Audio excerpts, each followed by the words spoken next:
On ne t'a pas choisi pour ton apparence, c'est une certitude. Elle est si maigre et tellement commune. Elle n'a que la peau sur les os et toutes ces taches de rousseur. Ses cheveux aussi roux qu'une carotte. Les mots de Madame Lind touchent exactement l'endroit le plus sensible chez Anne, car ce que cette fille redoute le plus, c'est de ne pas mériter qu'on la garde. Comment osez-vous me juger maigre et hideuse? Comment osez-vous critiquer mes taches de rousseur et mes cheveux? Vous êtes grossière, vous n'avez pas le moindre cœur. Aimeriez-vous entendre de tels propos à votre sujet? Jamais je ne vous pardonnerai ce que vous m'avez dit.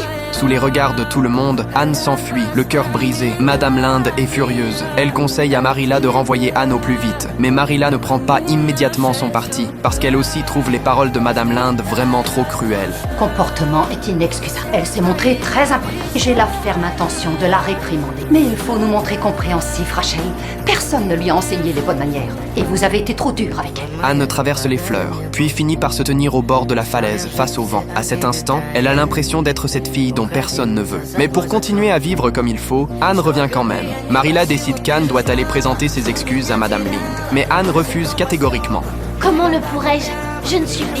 Je le suis de vous avoir contrarié en revanche, mais je suis contente de lui avoir dit toutes ces choses. Après avoir dit tout ça, Anne se retourne et court jusqu'à sa chambre. Pour apaiser la dispute entre Marilla et Anne, le soir venu, Matthew vient dans la chambre d'Anne pour la réconforter. C'est Madame Lind qui a provoqué toute cette situation. J'aime à croire qu'un jour viendra où tu n'accorderas plus du tout d'importance à ce que quiconque pourra dire à ton sujet. Je suppose qu'il serait vrai de dire que je suis désolée. Je le suis d'avoir offensé Madame Marilla. Et vous? Arrange les choses avec elle, d'accord? Je le ferai. Matthew hoche la tête, soulagé. Le lendemain, Marilla emmène Anne chez Madame Lind. À peine Anne monte-t-elle sur le perron qu'elle lui offre des excuses incroyablement théâtrales. Je me suis montrée extrêmement grossière et j'ai déshonoré mes chers amis les queues de père. Je suis ingrate et profondément cruelle et je devrais être punie et rejetée à jamais par la noble société dans laquelle je vis. Dame Lind, pitié, dites-moi que vous me pardonnez, je vous en conjure. Vous refusez. La vie d'une pauvre orpheline sera à jamais hantée par le malheur. En voyant Anne s'excuser avec autant de sincérité, Madame Lind finit elle aussi par s'adoucir. Elle choisit de pardonner à Anne. Oh Madame Lind, vous me donnez tant d'espoir.